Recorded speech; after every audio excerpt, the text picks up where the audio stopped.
Hey everybody, welcome back to I Will Be Okay Thursday. For this week's video, I will be talking about the psychology of the witch. Now in this video, I'm not really going to get much into Wicca or craft practices per se, but more I want to discuss the witch as an archetypal figure.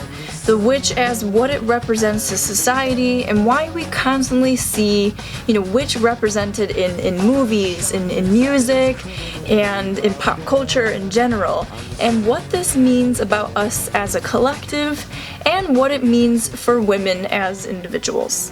Now, if you haven't seen the movie The Craft, the style of which I have adorned myself today is in the style of Nancy Downs, one of the lead female witches in the movie, and her performance in that film was just absolutely spectacular, and ever since I was a kid I always wanted to try and look like her, so here's my attempt. So the witch as an archetypal symbol is something that has continued to sustain itself throughout society. We've reached an age now where I feel that people feel very comfortable and have come to terms with, witches in our society, people referring to themselves as witches, and witchcraft in general has kind of lost this negative stigma, and it's really intimately connected with a lot of feminist rhetoric, I've noticed.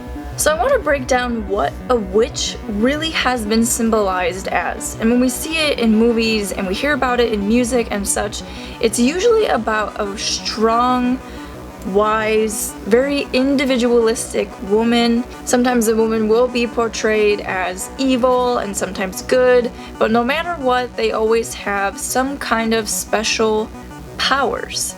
The witches are usually portrayed as resistors, as outcasts, as strong, single females, as women usually dressed in dark attire, or at least attire that sets them apart from a group of people. Now I want to go a little bit more deeply into the meaning of the witch and what's really happening more on a deeper level outside of just, the symbols that are used and how witches are portrayed in films. Now if we look a little bit at the history of witches in our actual human history, we see that women that were murdered for being witches, specifically in Europe during the Inquisition, there was a guide actually called the Witch's Hammer, and that was the official Inquisition's witch burning guide. Women were hunted for three main reasons. It was their sexuality, their knowledge, their capacity to heal, so to use medicine, herbs, and different healing practices. Accusing people of witchcraft and of being witches during that time was a way to demean powerful women. So witches, even in our collective history, were represented as powerful women who were potentially using that power to defy societal norms. Now I've been reading this book, it's called To Know, and it's about women's spirituality and the craft, and it's amazing. Now in this book she talks about the most important pillars of understanding witchcraft and understanding what it means to be a witch. So she says that some of the most important pillars are to know, to will, and to dare. And in that she says to know is that I can create my own reality. The energy I send out returns to me, that every situation is an opportunity to practice and develop my craft. To will, that I shall grow, that I shall not use my energy to do evil, and transform negativity in my environment. To dare, to be myself, take responsibility for myself and my actions, to be strong and independent amidst struggle, to stand firmly committed to my beliefs even in times of hardship. Now witchcraft, if we look at how it's represented in movies, if we look at the actual history of witches and witchcraft now, we see the common thread between all of them is really believing in a power within yourself and really believing in yourself as an individual. Another important thing to know about witches and witchcraft is that there isn't a hesitation to face evil, to understand that evil is just as much a part of life and nature as good is, and that willingness to kind of look into the mysterious, into the unknown, completes the archetype of the feminine. We've only really been shown and taught to kind of cater our expression to more of a Virgin Mary, sweet, kind, lovely girl, just this light side. But as much as we all have a light side, we all have a dark side. And I really believe that the witch archetype is not going away, and maybe it will never go away because it balances out that light side of the archetypal feminine, which we need as human beings. Just as you have consciousness, you also have unconsciousness. And that's another thing with depth psychology, and depth psychology actually has many times been accused of being witchcraft because it looks into this unknown, because it looks into those dark places within ourselves and tries to understand them instead of trying to exercise them outside of ourselves per se.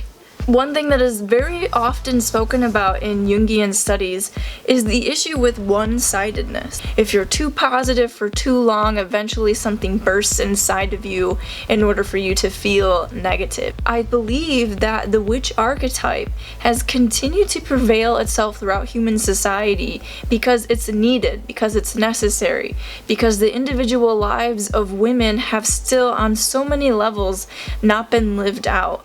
That part of the archetypal feminine is still waiting to be expressed on a more massive scale. The most important part of the craft is knowing and being able to have the will to look within oneself, see one's defects and weaknesses, and be able to transform them so that you can become the person that you want to be in the world. And by doing that, by correcting your behavior, by really digging into yourself to pull out and express your greatest potential, then you're able to more so have the life that you want. So it's more of a focus on the self and how using that and becoming a better person makes changes in your life instead of only relying on a higher power for that.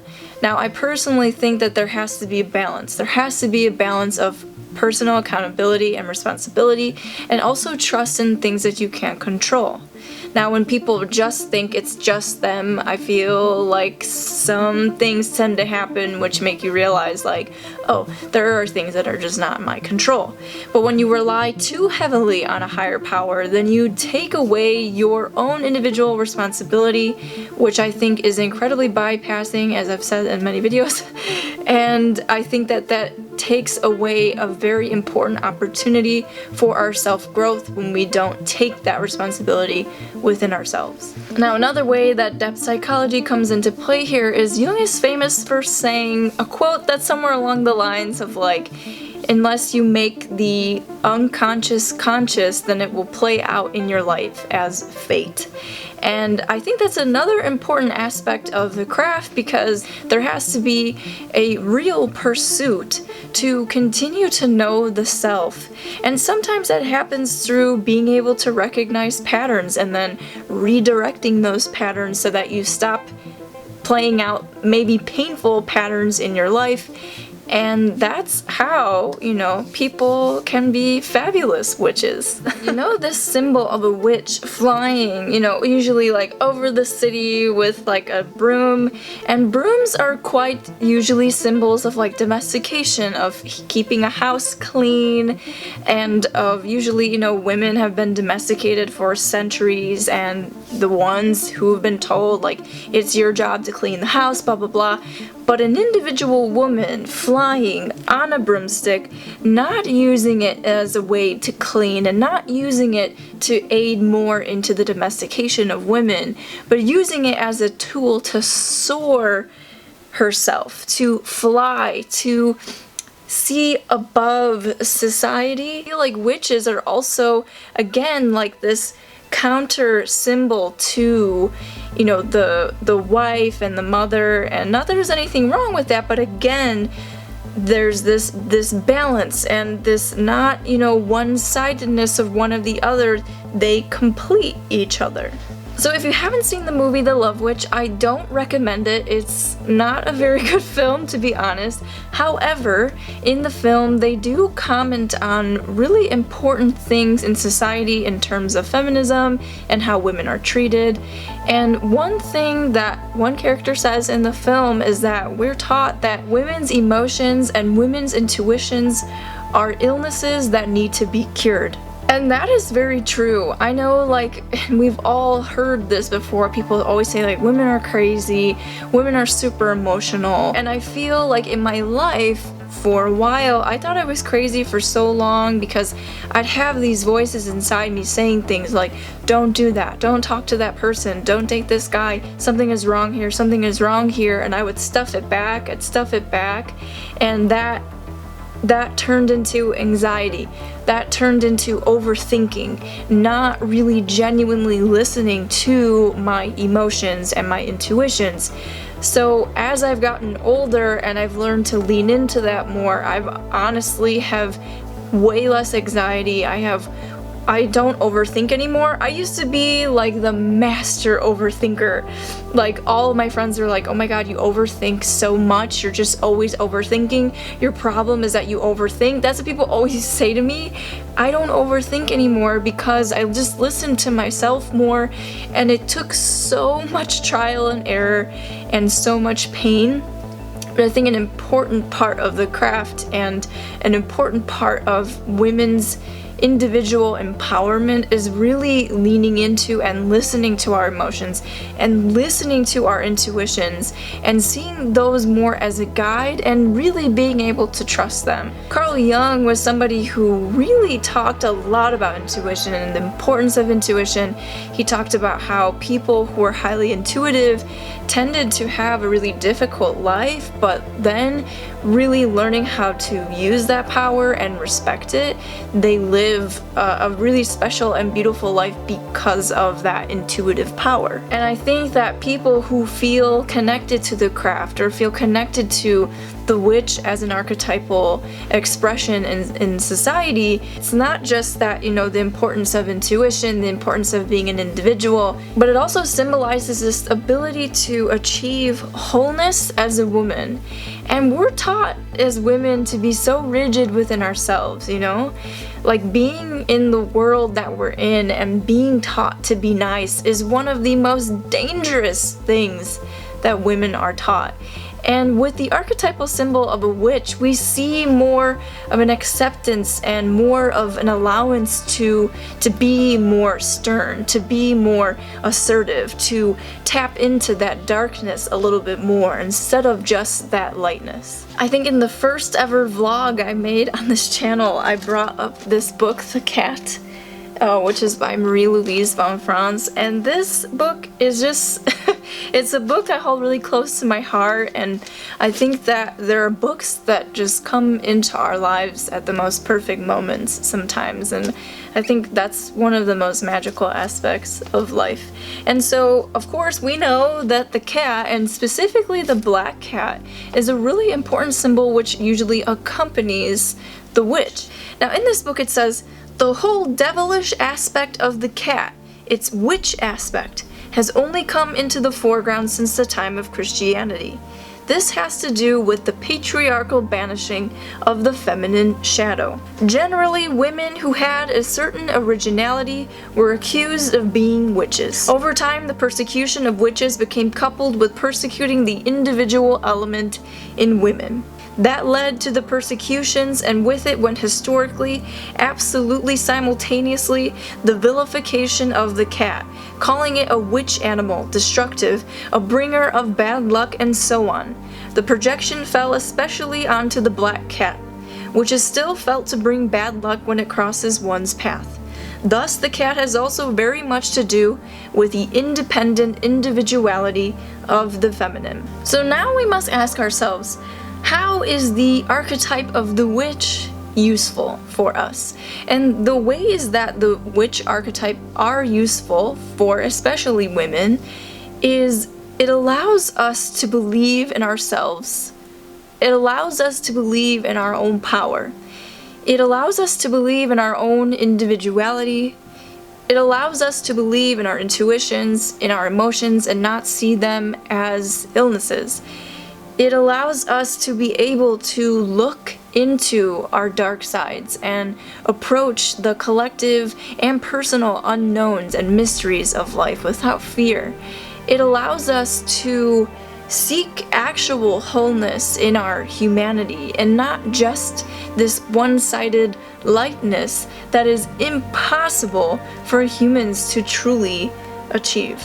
The witch also guides us not to be afraid to go into the darkness. It gives us a guide to not be so afraid to go into those parts of ourselves, because where we think the scariest things are usually the most useful and transformative things that we need to know about ourselves. Now, I say that I'm a witch and people think I'm joking, and my therapist even said to me, he's like, you're not a witch, you don't practice Wicca. But the thing is that being a witch and practicing Wicca are not synonymous. You can be a Wiccan and not be a witch. You can be a witch and not practice Wicca. You can be a witch and not consider yourself pagan. You could be pagan and not consider yourself a witch. They're not synonymous. What I really think, and from things that I've read and considered in my life, you can identify yourself as a witch as long as you believe wholeheartedly in growing as an individual, in the honest pursuit to correct your behavior, and that by doing so you know that you'll be happier with the outcomes of your life because you genuinely work on yourself. I think to be a witch, you really have to believe in your own power. To be a witch, you have to know that your life is an extension of you in many ways. But I also think that to be a good witch, you have to know that not everything is in your control. And not everything that you wish for is something that you truly need. If you have watched the movie The Craft, you see that each of the witches wish for something that is in essence quite vain, for beauty, for revenge, for love, for having all the power in the world. And what you find when you wish for these things that you didn't truly need, another aspect of life comes in and says, like, these are not things that'll truly make you happy. You know, fleeting moments of people feeling attracted to you and getting somebody to love you that doesn't actually want to love you, and seeking revenge and suffering on other people is also not up to us. I think that was something for a while I had an issue with, where like someone would hurt me so much and I would just want like the worst things to happen to them, but coming to that realization where I was like, you know, like that is not up to me. And you also never really know how much someone is suffering inside. Anyway, my religion is working on myself. My religion is uplifting women and uplifting the feminine. I'm gonna put a poll out on my Instagram and see what people are most interested in knowing more about the archetype of the vampire, or how we've been taught to unsuccessfully get over people. So until then, have a wonderful rest of your day, and thank you for watching.